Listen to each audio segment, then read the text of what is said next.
बिस्मिल्लाहिर्रहमानिर्रहीम। So students, अभी जो हम टॉपिक डिस्कस करेंगे उसका नाम है मल्टीप्लिकेशन और प्रोडक्ट ऑफ मैट्रिसेस।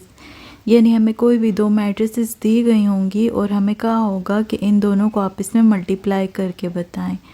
तो हम कैसे दो मैट्रिसेस को आपस में मल्टीप्लाई करेंगे, उसके लिए कुछ रूल्स हैं, उसको फॉलो करना है। अगर वो रूल्स सेटिस्फाई हो रहे हैं तो इसका मतलब हम इन दोनों मैट्रिसेस को मल्टीप्लाई कर सकते हैं। फॉर एग्ज़ाम्पल मुझे यहाँ पे दो मैट्रिसेस दिए हैं।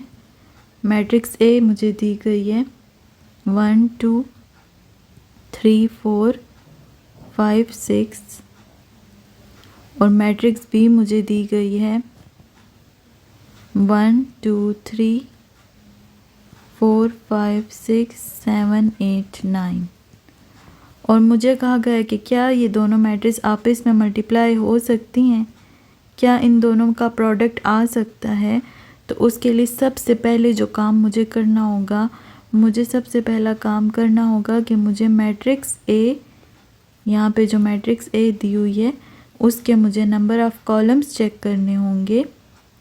मैट्रिक्स ए के नंबर ऑफ़ कॉलम्स चेक करने हैं, ठीक है। और मैट्रिक्स बी के मैंने क्या चेक करना है, मैट्रिक्स बी के मैंने नंबर ऑफ रोज चेक करनी है।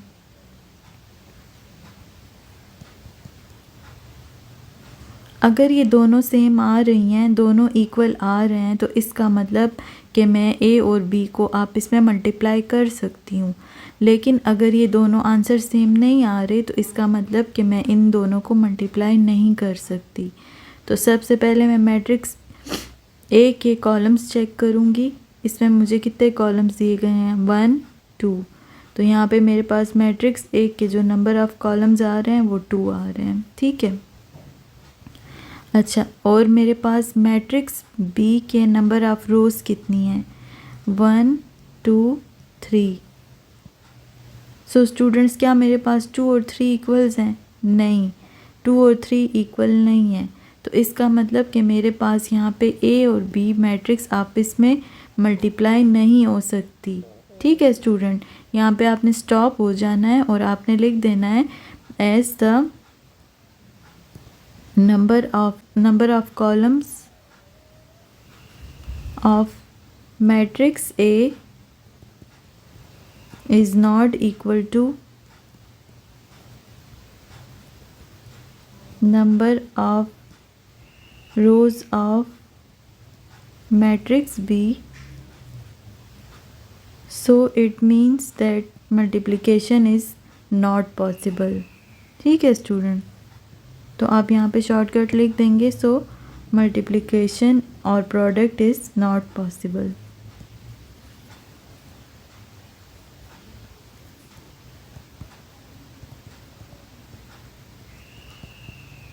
ठीक है स्टूडेंट, और यहाँ आपने स्टॉप हो जाना है।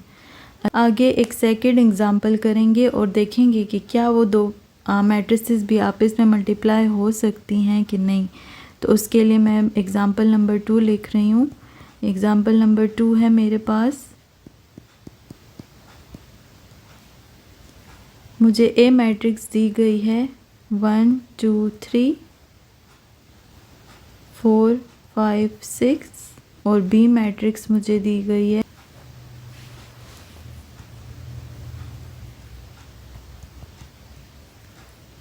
ठीक है स्टूडेंट्स। मुझे यहाँ पे दो मैट्रिसेस दी गई हैं ए और बी, और मुझे कहा गया है कि क्या ये दोनों मैट्रिसेस आपस में मल्टीप्लाई हो सकती हैं कि नहीं। अगर हो सकती हैं तो इसको आप मल्टीप्लाई करके दिखाएं, ठीक है। तो मैं क्या करूँगी, सबसे पहले मैं मैट्रिक्स ए की नंबर ऑफ़ कॉलम्स चेक करूँगी, ठीक है। और मैट्रिक्स बी के मैं नंबर ऑफ़ रोज़ चेक करूँगी। अगर ये दोनों सेम आ गए तो इसका मतलब हम इन दोनों मैट्रिसेस को आपस में मल्टीप्लाई कर सकते हैं। तो अभी मैं फर्स्ट ए मैट्रिक्स की नंबर ऑफ़ कॉलम्स चेक करूँगी। यहाँ पे मेरे पास कितने नंबर ऑफ़ कॉलम्स हैं, as matrix A has 2 number of columns and matrix B में कितने नंबर ऑफ़ रोज़ हैं 2। So matrix B has 2 number of rows और ये दोनों आपस में इक्वल हैं। तो इसका मतलब इन दोनों के दरमियान अब मल्टीप्लिकेशन हो सकती है। ठीक है स्टूडेंट, आपने ये प्रोसेस लिखना रफ़ वर्क में चेक करना है। ठीक है, नीट वर्क में आपने ये सब कुछ नहीं लिखना। आपने नंबर ऑफ़ कॉलम्स और नंबर ऑफ़ रोज़ चेक करनी है। अगर ये दोनों इक्वल आ गई हैं तो इसका मतलब अब हम मल्टीप्लाई कर सकते हैं और हमारा आंसर अब यहाँ से स्टार्ट होगा स्टूडेंट्स। आंसर अब स्टार्ट होगा क्योंकि हमने चेक कर लिया है कि नंबर ऑफ़ कॉलम्स और number of rows, number of columns of A matrix equals to number of rows of B matrix, both are equal. इसका मतलब हम आगे कंटिन्यू कर सकते। मैंने ए क्रॉस बी यानी A product A multiply by B find करना है। तो मेरे पास मैट्रिक्स ए मुझे दी हुई है, यहाँ पे ये मैट्रिक्स ए है, इसको मैं यहाँ पे अपने पास नीचे लिख लूँगी, जो कि है मेरे पास 1 2 3 4 5 6 और मल्टीप्लाई बाय बी मैट्रिक्स है मेरे पास, यहाँ मुझे दी गई है, उसको मैं यहाँ पे लिख लूँगी 1 2 3 4 5 6। ठीक है स्टूडेंट, अब मैं इसको कैसे मल्टीप्लाई करूँगी स्टूडेंट? आपको ऑर्डर ऑफ मैट्रिक्स का फार्मूला याद होगा। ऑर्डर ऑफ मैट्रिक्स हम कैसे फाइंड करते थे? ऑर्डर ऑफ मैट्रिक्स का फार्मूला होता था number of rows multiply by number of columns. So same यही रूल हम यहाँ पे फॉलो करेंगे। हम पहले मैट्रिक्स की नंबर ऑफ़ रो लेंगे, यानी फर्स्ट नंबर ऑफ़ रो लेंगे और मल्टीप्लाई करेंगे किसके साथ? Number of column. यहाँ पे देखें सेकंड मैट्रिक्स की जो कॉलम है उससे हम मल्टीप्लाई करेंगे फर्स्ट कॉलम के साथ। ठीक है स्टूडेंट, अब इसको कैसे मल्टीप्लाई करेंगे ये मैं अभी आपको करके बताती हूँ। तो यहाँ पे मैं क्या करूँगी स्टूडेंट, मैं पहले रो लूँगी। यहाँ पे ये मेरे पास पहली रो है, इसको मैं सेकंड मैट्रिक्स की फ़र्स्ट कॉलम के साथ मल्टीप्लाई करूँगी। कैसे करूँगी स्टूडेंट? देखें यहाँ पे जो मेरे पास फ़र्स्ट एलिमेंट है, यहाँ पे देखें फ़र्स्ट एलिमेंट जो है वो फर्स्ट एलिमेंट के साथ मल्टीप्लाई हो जाएगा और सेकंड एलिमेंट के साथ मल्टीप्लाई हो जाएगा। अभी मैं यहाँ पे इसको आपको करके बताती हूँ कि मैं इसको कैसे करूँगी।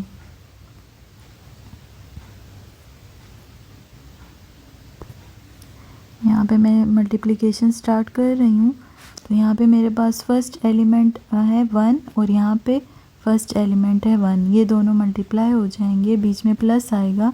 अभी यहाँ पे सेकंड एलिमेंट 4 है और यहाँ पे भी 4 है और ये दोनों मल्टीप्लाई हो जाएंगे। ठीक है स्टूडेंट, अभी यहाँ फर्स्ट कॉलम की बारी ख़त्म हो गई है। अब हम ये इस रो को, ये जो फर्स्ट रो है इसको अब हम सेकंड कॉलम के साथ मल्टीप्लाई करेंगे। इसी तरह फर्स्ट एलिमेंट को फर्स्ट एलिमेंट के साथ करेंगे और सेकंड एलिमेंट को सेकंड एलिमेंट के साथ करेंगे। कैसे करेंगे देखिए, 1 multiply by 2 plus 4 multiply by 5। ठीक है स्टूडेंट, अब हमारे पास सेकंड कॉलम की बारी भी ख़त्म हो गई, अब हमारे पास थर्ड कॉलम रह गया। तो अभी इस फर्स्ट मैट्रिक्स का जो फर्स्ट रो है उसको अब हम थर्ड कॉलम के साथ मल्टीप्लाई करेंगे। कैसे करेंगे? फर्स्ट एलिमेंट को फर्स्ट एलिमेंट के साथ और सेकंड एलिमेंट को सेकंड एलिमेंट के साथ। कैसे करेंगे? 1 multiply by 3 plus 4 multiply by 6। ठीक है स्टूडेंट, यहाँ तक आपको क्लियर हुआ है? अच्छा, अभी हम आगे जाएंगे। अब क्योंकि फ़र्स्ट रो की बारी ख़त्म हो गई है, अब इसके बाद हमारे पास सेकंड रो की बारी स्टार्ट होगी।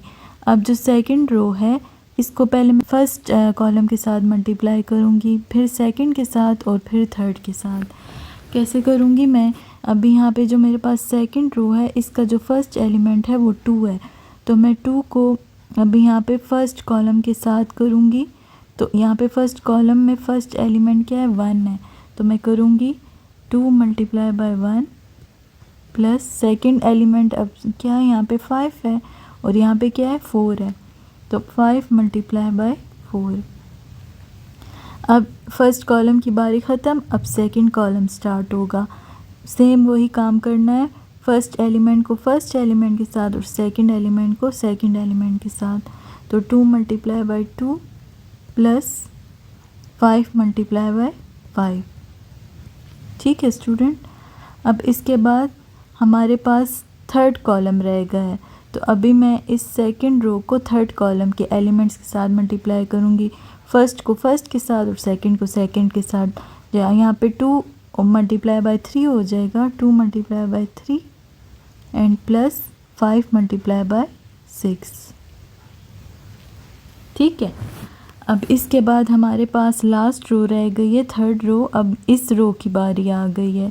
अब इस रो को हम पहले फर्स्ट कॉलम के साथ करेंगे, जब इसकी बारी ख़त्म हो जाएगी फिर हम इस थर्ड रो को सेकंड कॉलम के साथ मल्टीप्लाई करेंगे, और जब इसकी बारी ख़त्म हो जाएगी तो फिर अगेन इस रो को हम थर्ड कॉलम के साथ मल्टीप्लाई करेंगे। कैसे करेंगे?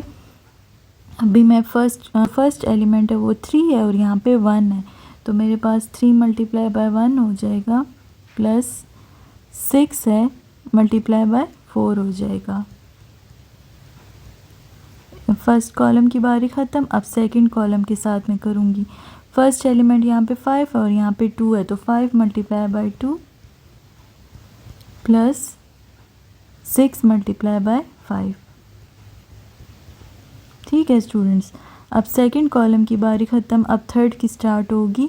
तो थर्ड में मेरे पास यहाँ पे 3 मल्टीप्लाई हो जाएगा, किसके साथ? 3 के साथ, और 6 मल्टीप्लाई हो जाएगा 6 के साथ।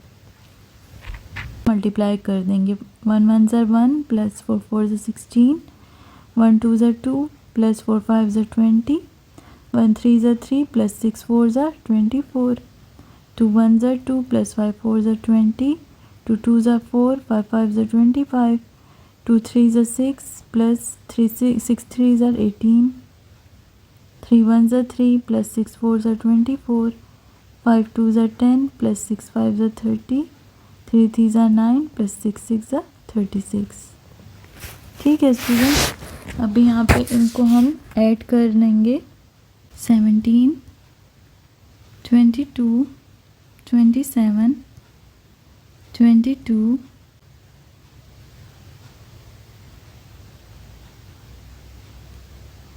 29 आ जाएगा 24, फिर 24 प्लस 3 हमारे पास आ जाएगा 27, 40 and 36 plus 9 is equal to 45। So student यहाँ पे हमारे पास जो मैट्रिक्स आ गई है ये हमारे पास ए और बी का प्रोडक्ट आ रहा है। ठीक है, यानी जब हम ए और बी मैट्रिक्स को आपस में मल्टीप्लाई करेंगे तो हमारे पास ये वाला आंसर आ रहा है जो कि मैट्रिक्स फॉर्म में। सो स्टूडेंट, आई होप आपको समझ आ गई होगी कि हम दो मैट्रिसेस को आपस में कैसे मल्टीप्लाई करते हैं। अभी हम फिर नेक्स्ट वीडियो में नेक्स्ट टॉपिक के साथ मिलते हैं। ठीक है students, thank you so much.